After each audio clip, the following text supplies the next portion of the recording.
Hello.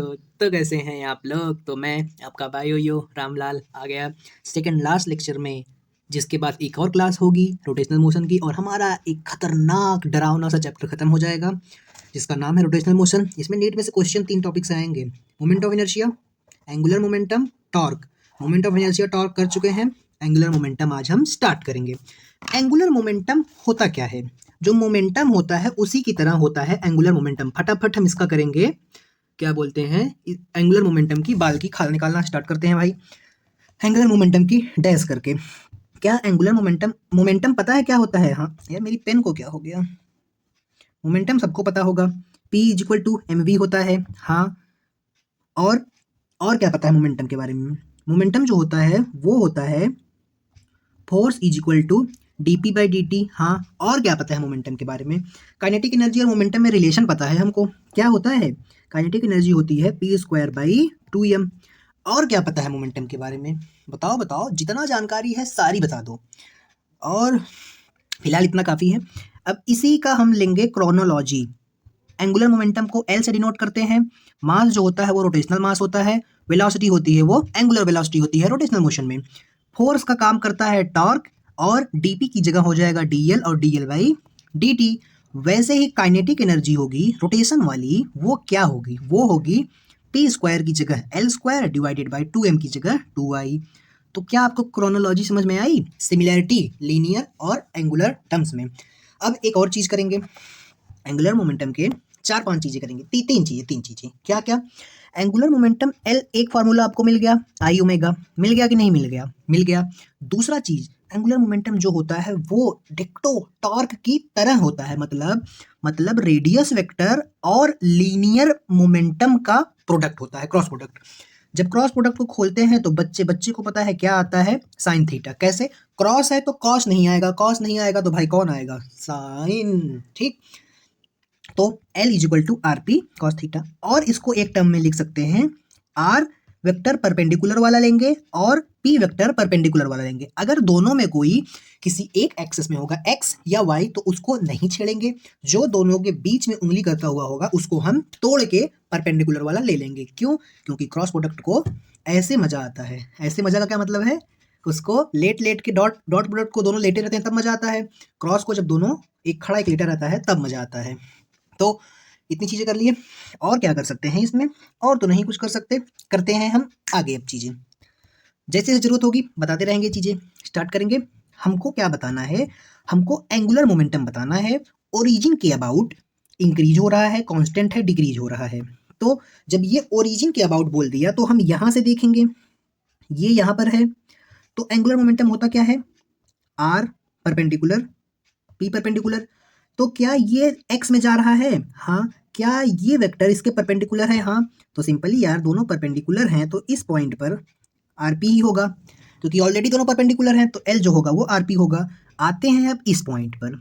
इस point पर जब हम आएंगे, मान लो ये यहाँ पहुँच गया है, तब तब इसके अबाउट जब लेंगे तो अभी भी क्या P इसी डायरेक्शन में है? हाँ, क्योंकि P is equal to M V होता है, और जिस डायरेक्शन में V होता है उसी डायरेक्शन में P होता है। तो P तो भाई x में ही चल रहा है। दिक्कत है R वाली। R तो भाई टेढ़ा हो गया, हमको कोई दिक्कत नहीं है भाई। हम R का यही वाला कंपोनेंट लेंगे, हम ये वाला कंपोनेंट नहीं यूज करेंगे जो इसके पैरेलल होगा। तो अभी भी R जो होगा वो मेरा क्या हो जाएगा? अब अगर ये इसको मैं थीटा मानता हूँ तो ये वाला कंपोनेंट मेरा इस बार हो जाएगा R cos थीटा। अब आप बोलेंगे cos कैसे आ गया? भाई कोई दिक्कत नहीं, तुम यहाँ से थीटा ले लो, सिंपल। तो यहाँ पर साइन थीटा आ जाएगा। तो इसलिए यहाँ पर मेरा जब ये वाला कंपोनेंट तोड़ के लेंगे तो R परपेंडिकुलर P आ जाएगा और R की जगह पर R साइन थीटा हो जाएगा। सिंपल है।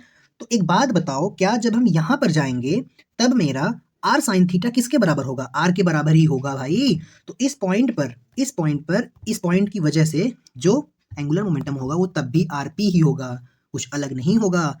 R की वैल्यू जो होगी वो ऐसी ही रहेगी। तो मेरा जो क्या एंगुलर मोमेंटम है वो कांस्टेंट है। आपको फील कम आया होगा, कोई दिक्कत नहीं। 3 से 4 मिनट बाद एक सवाल करेंगे, आपको एग्जैक्ट आइडिया लग जाएगा कि भाई यहाँ पर एंगुलर मोमेंटम लिखे तब भी सेम, यहाँ पे लिखे तब भी सेम, क्योंकि ये स्ट्रेट लाइन में चल रहा था इसलिए ऐसा हुआ। और एक बात, एंगुलर मोमेंटम रेफरेंस पर डिपेंड करता है, ध्यान देना, इस बात को याद रखना। ठीक, आगे चलेंगे अगले सवाल पर। अगला क्वेश्चन क्या है? अगला क्वेश्चन को बताना है एंगुलर मोमेंटम कि क्या होगा। पहले डिक्रीज होगा, जीरो होगा, देन इंक्रीज होगा, जीरो होगा, देन इंक्रीज होगा, ऑलवेज जीरो होगा, जीरो होगा, देन डिक्रीज होगा। मतलब ये ऑब्जेक्ट यहाँ से जब यहाँ पहुँच जाएगा तो एंगुलर मोमेंटम का क्या होगा? बताओ बताओ बताओ क्या होगा? मुझे एक बात बता दो, क्या मेरा पी वेक्टर इसी डायरेक्शन में है? हाँ। क्या मेरा रेडियस वेक्टर इसी डायरेक्शन में है? हाँ। क्या दोनों के बीच एंगल 180 या फिर आप जीरो कह सकते हैं? हाँ। तो साइन जीरो की वैल्यू जो जीरो होती है और साइन 180 की वैल्यू भी जीरो ही होती है। तो क्या यहाँ पर जो मोमेंटम है वो R cross R P sine theta जब लिखेंगे तो थीटा की वैल्यू रखते ही सारी चीजें जीरो हो जाएगी। मतलब जब लीनियर मोमेंटम और उसका रेडियस वेक्टर पैरेलल हो या एंटी पैरेलल हो तो वो जीरो एंगुलर मोमेंटम देगा। ठीक, तो इसका एंगुलर मोमेंटम जीरो होगा और ऑलवेज जीरो होगा। आगे चलेंगे हम अपने अगले सवाल पर। हमको बताना है एंगुलर मोमेंटम जब इसको हम यहाँ से ड्रॉप किए। एक बात बताओ, किसी बॉल को ऐसे ड्रॉप करते हैं तो उसकी इनिशियल वेलोसिटी जीरो होती है। हाँ। कुछ टाइम बाद जो वेलोसिटी होगी वो v equal to U plus A T हो जाएगी। हाँ। इनिशियल वेलोसिटी जीरो थी। ए कितना है मुझे बता दो जरा। ए मेरा acceleration due to gravity, T ये है। तो क्या मुझे इस पॉइंट पर वेलोसिटी मिल गई? हाँ, मुझे वेलोसिटी मिल गई। अब मुझे क्या चाहिए? मुझे एंगुलर इस पॉइंट के अबाउट एल लिखना है। एल मतलब L is equal to R cross P. तो मेरा अगर मैं इसको और तोड़ के लिखूं तो क्या मैं इसको एम वी लिख सकता हूँ? हाँ, मुझे वी मिल गया, मुझे एम पता है, बस मैं अपने आर का जुगाड़ कर लूँ तो मेरा काम बन जाए। अब मैं आर कैसे निकालूं? मुझे एक बात बताओ, क्या मेरा मोमेंटम वाला ये लाइन है तो इस ये थीटा अगर मैं लेट अज्यूम कर लेता हूँ कि ये मेरा जो एंगल है वो मेरा थीटा है, मैं मान लेता हूँ कि ये थीटा है, ये मैं मान लेता हूँ थीटा है।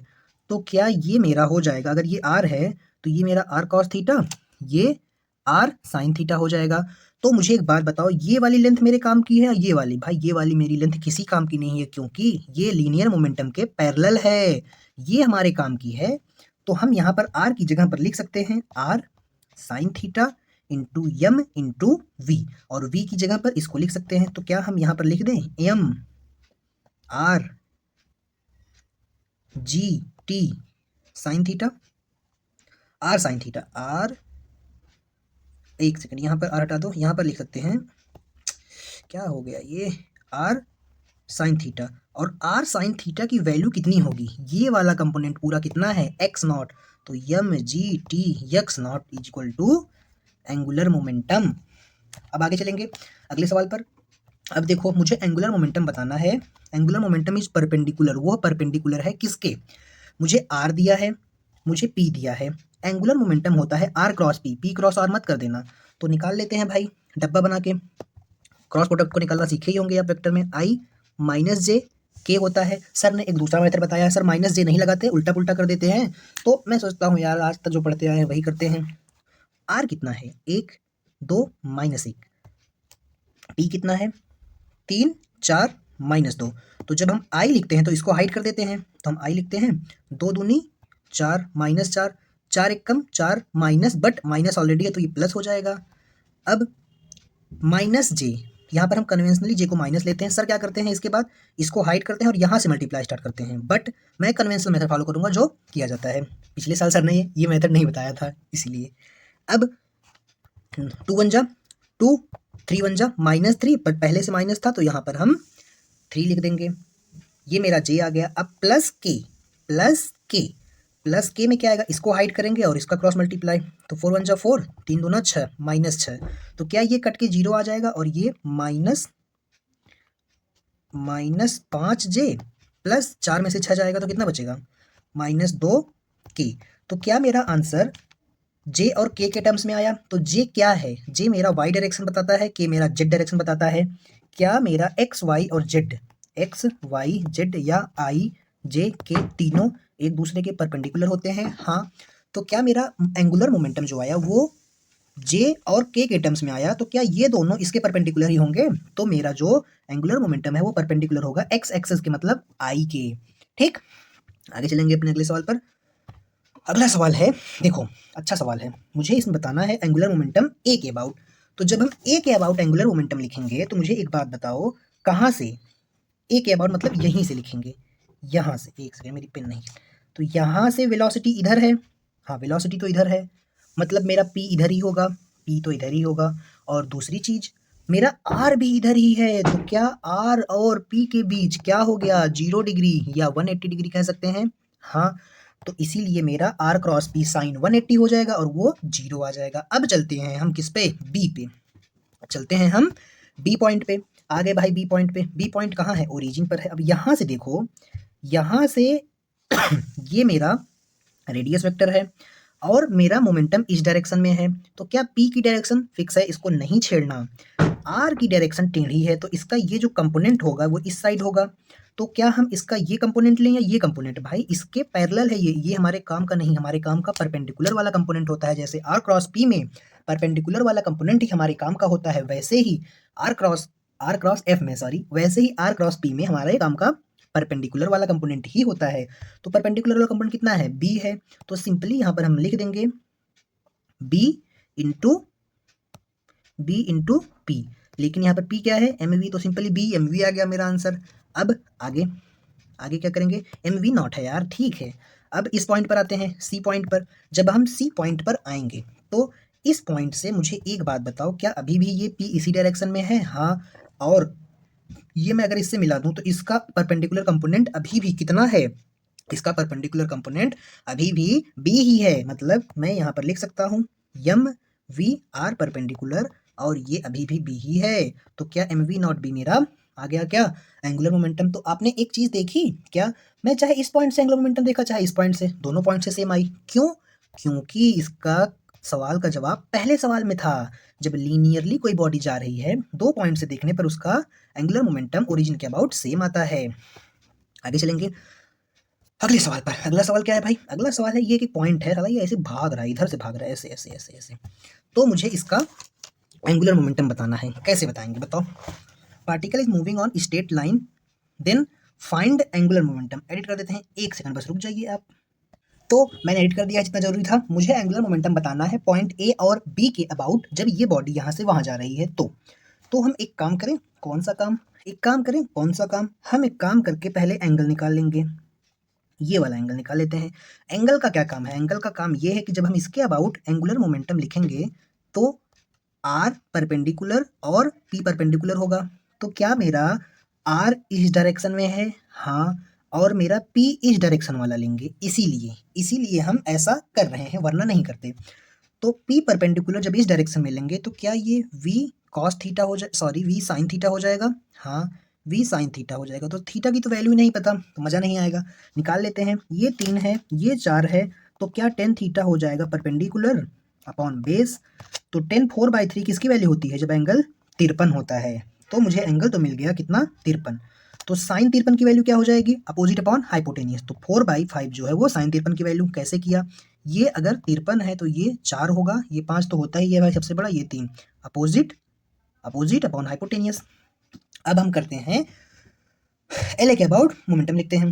कैसे, आर परपेंडिकुलर कितना है, 3 है, आर परपेंडिकुलर मेरा 3 है, और एंगुलर मोमेंटम जो है वो यम इंटू वी, और ये परपेंडिकुलर वाला कंपोनेंट इसका कितना है, वी साइन 53। और साइन 53 की वैल्यू हमने पहले ही निकाल ली है, कितना है भाई साइन 53 की वैल्यू, 4/5। तो क्या मेरा 12/5 एम वी आ गया एंगुलर मोमेंटम, हाँ।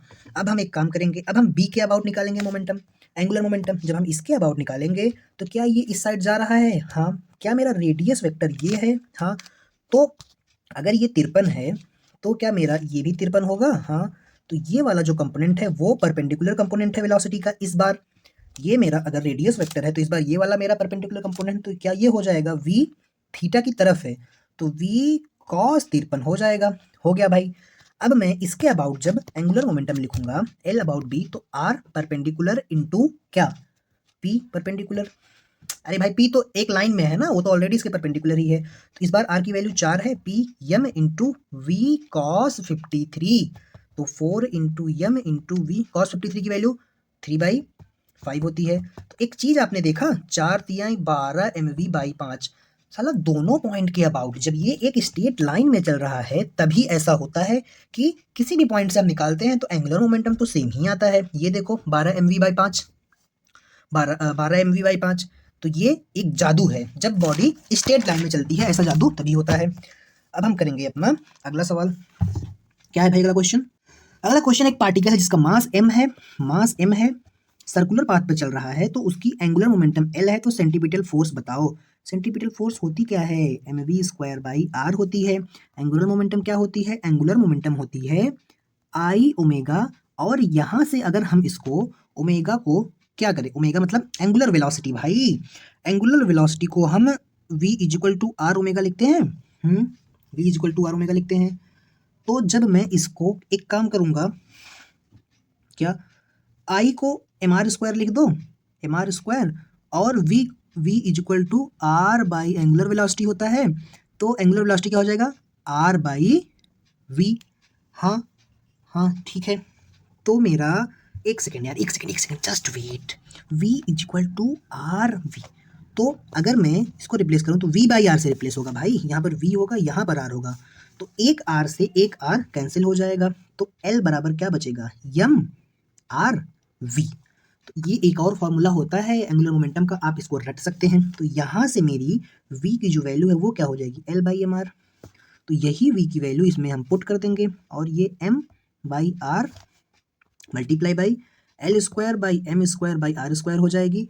एक m से एक m कट जाएगा और ऊपर हो जाएगा l² डिवाइडेड बाई, ये r सेम ही है भाई, मैंने छोटा बड़ा ले लिया है, कोई दिक्कत नहीं, mr³ हो जाएगा मेरा सेंट्रीपिटल फोर्स। कौन सा ऑप्शन ऐसा है? फोर्थ वाला ऑप्शन ऐसा है। आगे चलेंगे अगले सवाल पर। एक ऑब्जेक्ट है, उसको प्रोजेक्ट किया u वेलोसिटी से, मतलब ये प्रोजेक्टाइल का जैसा केस हो गया, u वेलोसिटी से उसको प्रोजेक्ट किया, ठीक है। मैक्सिमम हाइट पर हमको क्या बताना है? Angular momentum. तो ये मैक्सिमम हाइट पर यहाँ होगा, ये r/2 हो जाएगा, ठीक है, कोई दिक्कत नहीं है। अब जब ये मैक्सिमम हाइट पर होगा तो क्या इसकी सिर्फ एक वेलोसिटी होगी, वो हॉरिजॉन्टल में होगी, और वो क्या होगी? u cos theta. ये कैसे लिखा भाई? जाके मोशन इन अ प्लेन पढ़ो। तो इसका जो मोमेंटम होगा लीनियर वाला वो हो जाएगा mu cos थीटा। हाँ, तो मेरा मोमेंटम तो मुझे मिल गया, ये मेरा मोमेंटम इस डायरेक्शन में है। अब मैं क्या करूँगा? मैं अपना रेडियस वेक्टर ढूंढूंगा, तो इसके परपेंडिकुलर वाला रेडियस वेक्टर लेंगे, तो यही मेरा रेडियस वेक्टर हो जाएगा, जो कि h मैक्स के बराबर होगा, ठीक है। तो अब मैं लिखूंगा, क्या लिखूंगा? L इज इक्वल टू क्या लिखूंगा भाई? R P, R परपेंडिकुलर और P परपेंडिकुलर, दोनों एक दूसरे के परपेंडिकुलर होंगे भाई, परपेंडिकुलर परपेंडिकुलर 180 डिग्री मत कर देना दोनों को, ठीक है। तो बैटरी डिस्चार्ज होने वाली है, कहाँ थे हम? R परपेंडिकुलर कितना होगा? तो R परपेंडिकुलर h मैक्स के बराबर होगा मेरा, और ये हो जाएगा mu cos थीटा। अब हम अगर h मैक्स की वैल्यू रख दें, h मैक्स होता क्या है? सिंपली h होता है u²/2g, लेकिन प्रोजेक्टाइल में u²/2g के साथ साथ ये हम ये वाला कंपोनेंट लेते हैं, और ये साइन होता है, तो ये हो जाता है sin² थीटा।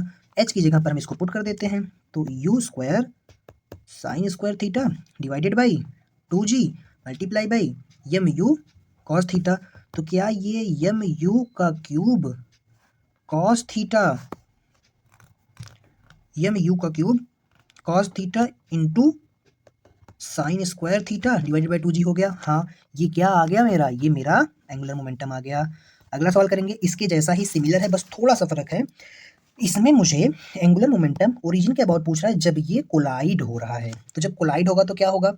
जब कोलाइड होगा तो इसका जो एंगुलर मोमेंटम है, वेलोसिटी है, वो दोनों डायरेक्शन में होगी, ये होगी v cos थीटा, ये होगी v sin थीटा। तो इसका जो रेडियस वेक्टर है मुझे बताना कब है? ओरिजिन के अबाउट। तो इसका जो रेडियस वेक्टर है ये हो जाएगा, तो इस रेडियस वेक्टर के परपेंडिकुलर कौन है? ये या ये? तो ये मेरे काम का नहीं है, क्योंकि ये रेडियस वेक्टर परपेंडिकुलर है। तो मेरा L जो होगा वो हो जाएगा R ये क्या है? रेंज है, R मेरा रेंज के बराबर है, और P, तो P की जो वैल्यू है वो हो जाएगी mv sin थीटा। कैसे आई भाई? क्योंकि मेरा y एक्सेस के अबाउट वाला ही जो परपेंडिकुलर होता है वही काम का होता है। अब R क्या है? mv sin theta into R क्या है? रेंज। रेंज क्या होती है? रेंज होती है R is equal to u sin theta, u² sin 2 theta भी कह सकते हैं, या फिर u² sin 2 थीटा बाई जी भी कह सकते हैं, या u², इसको जब तोड़ते हैं तो 2 sin theta into cos theta आता है। तो आप कुछ भी रख सकते हैं, कोई दिक्कत नहीं, मैं छोटा वाला रखूंगा। तो ये हो जाएगा क्या? Multiply by u² sin 2 theta divided by G. Okay, आगे चलेंगे हम अगले सवाल पर। अगला सवाल नहीं, अगला थ्योरी है। ये बेस्ड है एंगुलर मोमेंटम के प्योर रोटेशन पे। जब एक बॉडी खुद पे एक्सिस पे रोटेट करती है तो प्योर रोटेट करती है, तो एंगुलर मोमेंटम जो होता है उसकी जो डायरेक्शन होती है वो along the axis of rotation होती है, क्योंकि एंगुलर मोमेंटम एक्सियल वेक्टर होता है। जैसा इसका डायरेक्शन वैसा एंगुलर मोमेंटम। ये क्या होता है, क्रॉस डॉट, तो ये भी हो जाएगा क्रॉस डॉट। अब सॉलिड स्फीयर का एंगुलर मोमेंटम आई ओमेगा होता है, और आई सॉलिड स्फीयर कितना होता है 2/5 m², तो ये हो जाएगा इसका एंगुलर मोमेंटम। अब जब डिस्क को ऐसे रख दिया, डिस्क नहीं है ये सॉलिड स्फीयर है, मेरे पास कुछ है नहीं वरना मैं अभी बता देता। मान लो सॉलिड स्फीयर को वो मान लो प्लेट, तो ऐसे देखो, पहले वो ऐसे घूम रहा था, लेकिन अब वो ऐसे घूम रहा है, ऐसे ऐसे ऐसे ऐसे, ये देख रहे हो, ध्यान से देखो ऐसे। तो जब वो ऐसे घूमेगा तो उसका moment of inertia m² add हो जाएगा और वो 7/5 हो जाएगा, और यहाँ से एंगुलर मोमेंटम ये हो जाएगी। अब रॉड का उसी तरह लिखा है कि रॉड का होता जो है ठीक है, लेकिन जब दो मास आके इस पे चिपकाया मैंने धीरे से, तो एंगुलर मोमेंटम ये रॉड का हो गया सिंपली आई ओमेगा, प्लस इस रॉड से कितना दूर है L/2, एक छोटा सा मास L/2 का स्क्वायर हो जाएगा, और ये इसकी एंगुलर वेलोसिटी, और ऐसे दो मास हैं इसलिए 2 से मल्टीप्लाई, तो मेरा एंगुलर जो वेलोसिटी होगा, एंगुलर मोमेंटम, वो ऐसा आ जाएगा। आगे चलेंगे अगले सवाल पर। अगला सवाल क्या है भाई, अगला सवाल भी थ्योरी जैसा पार्ट है। एंगुलर मोमेंटम प्योर रोलिंग बताना है। तो जब प्योर रोलिंग होती है तो स्पीयर इन प्योर रोलिंग, तो अबाउट सेंटर ऑफ मास जो एंगुलर मोमेंटम होता है वो होता है सिंपली आई ओमेगा। लेकिन अबाउट सेंटर ऑफ मास, फिर से जब ये खुद सिर्फ क्या कर रहा है, ये सिर्फ मेरा अपनी एक्सिस पे घूम रहा है, लेकिन जब वो रोलिंग करने लगेगा तब भी एंगुलर मोमेंटम वही होगी। इस बात का ध्यान रखना है कि अगर ये बॉडी सिर्फ ऐसे ऐसे घूम रही है तब जो उसका एंगुलर मोमेंटम होगा, अगर ऐसे घूमते घूमते आगे भी जा रही है, ऐसे घूमते घूमते, तब भी उसका एंगुलर मोमेंटम वही होगा। आगे चलेंगे अगले सवाल पर। अगला सवाल क्या है भाई, अगला सवाल सिंपल सा है। एक होलो स्फीयर है, वो खुद भी घूम रहा है और आगे भी जा रहा है, मतलब angular momentum due to rotation does not depend upon choice of coordinate. यही बात मैं इसमें बता रहा था। अब मुझे एक बात बताओ, जब angular momentum about L A लिखूंगा तो एक होगा ट्रांसलेशन की वजह से, एक होगा रोटेशन की वजह से। ट्रांसलेशन की वजह से ये इसी डायरेक्शन में वेलोसिटी है, हाँ, और हम इसी पॉइंट से एंगुलर मोमेंटम निकाला है, तो रेडियस वेक्टर भी यहीं से लेंगे। तो रेडियस वेक्टर और वेलोसिटी को कह सकते हो पी, एक तरह से P equal to M V. तो इन दोनों के बीच एंगल जो है वो 0 या 180 हो गया, इसीलिए ट्रांजिशनल वाला एंगुलर मोमेंटम 0 हो गया। अब बचता है रोटेशन वाला, तो रोटेशन वाला simply I centre of mass into angular velocity. I centre of mass hollow sphere का क्या होगा 2/3 mr² इंटू एंगुलर वेलोसिटी। अब हम लिखेंगे एंगुलर मोमेंटम इस पॉइंट के अबाउट, ओरिजिन के अबाउट लिखते हैं। जब ओरिजिन के अबाउट लिखेंगे तो एक होगा ट्रांजिशनल वाला, देखो रुको सब मिटा देता हूँ फिर बताता हूँ। एक होगा ट्रांजिशनल वाला, एक होगा रोटेशनल वाला। तो यहाँ से इस पॉइंट के बीच ये मेरा पी का डायरेक्शन, और मेरा जो रेडियस वेक्टर है दो होगा, एक ऐसा। ये वाला काम का नहीं क्योंकि ये इसके पैरेलल है, तो ये वाला काम का, ये वाला कितना है बी है। तो रोटेशनल मोशन ट्रांजिशनल में जो एंगुलर मोमेंटम होगा वो होगा यम, सिंपल ईयर आर पी लिखेंगे, आर क्रॉस पी 90 डिग्री पर है तो साइन 90 1 हो जाएगा। सिंपली भाई साइन की वैल्यू नहीं रखनी पड़ेगी। आर की वैल्यू क्या है बी, पी क्या है यम, वेलोसिटी क्या है वी नॉट। तो क्या मेरा ये आ गया। अब रोटेशन वाला देखते हैं। रोटेशन वाला तो भाई डिपेंड ही नहीं करता कि कैसे आ रहा है कैसे जा रहा है, वो सिंपली वही होगा जो उसको होना चाहिए, mr² एंगुलर फ्रीक्वेंसी, सिंपल, खत्म हो गया। आगे चलेंगे अगले पार्ट पर। सी के अबाउट बताना है, तो सी के अबाउट क्या होगा, देखो सी के अबाउट जब यहाँ से देखेंगे तो जो सी के अबाउट होगा ये पॉइंट मिला दिया, तो ये मेरे काम का, ये पैरेलल है नहीं काम का, ये काम का है। तो क्या बी मेरा परपेंडिकुलर वाला रेडियस वेक्टर हो गया, तो B into M V naught यहाँ पर भी हो जाएगा, और रोटेशन की वजह से तो जैसा मिलता है वैसा ही होगा, उस पर कोई फर्क नहीं पड़ेगा। तो ये 2/3 mr² एंगुलर वेलोसिटी। तो क्या आपने देखा, क्या इस पॉइंट के अबाउट इस पॉइंट और इस पॉइंट के अबाउट, दोनों पॉइंट के अबाउट क्या आया, सेम एंगुलर मोमेंटम। क्यों, ये मेरा इसका आंसर था। अरे यार वो पिछले वाले में जो किया था ना, आज का पहला सवाल, तो देख लेते हैं पहला सवाल क्या था। आज का हमारा पहला सवाल ये देखो कांस्टेंट रहेगा, यही था हमारा इसका जवाब। आगे चलेंगे। एंगुलर मोमेंटम मुझे बताना है, काइनेटिक एनर्जी बतानी है कि moment of inertia I1 I2 है, तो करेक्ट ऑप्शन होगा क्या एंगुलर मोमेंटम के लिए। तो मेरा जो काइनेटिक एनर्जी होती है वो होती है एंगुलर मोमेंटम के टर्म्स में L²/2I। इसका क्या मतलब, इसका ये मतलब कि L डायरेक्टली प्रोपोर्शनल होगा रूट ऑफ I के, तो जिसका I ज़्यादा उसका L ज़्यादा। तो सिंपली I1 बड़ा है तो L1 बड़ा होगा और L2 छोटा होगा, इसलिए फर्स्ट वाला ऑप्शन। आगे चलेंगे, ये देखो रामलाल पगला गया है, ये कंसेप्ट है मेनली एंगुलर मोमेंटम के कंजर्व करवाने का। रामलाल पगला गया, बोला मुझे बहुत बैकलॉग हो जाता है, एक काम करूंगा आज मैं धरती को खोदूंगा। जब मैं धरती को खोदूंगा बहुत सारा मास यहाँ से लेके यहाँ पर रख दूंगा, तो क्या होगा, मास दूर दूर हो गया तो मेरा आई बढ़ जाएगा। आई जब मेरा बढ़ जाएगा तो आई ओमेगा कांस्टेंट होता है जब नेट एक्सटर्नल फोर्स नहीं लगेगी सिस्टम पे, ठीक। तो आई में कांस्टेंट होता है तो भाई आई तो बढ़ने लगेगा, मास देखो दूर डिस्ट्रीब्यूट हो रहा है। ऐसा तब भी होगा जब आइस पिघलने लगेगी, जब आइस यहाँ पर है, आइस पिघलने लगेगी तो क्या मास दूर जाने लगेगा तो आई बढ़ने लगेगा।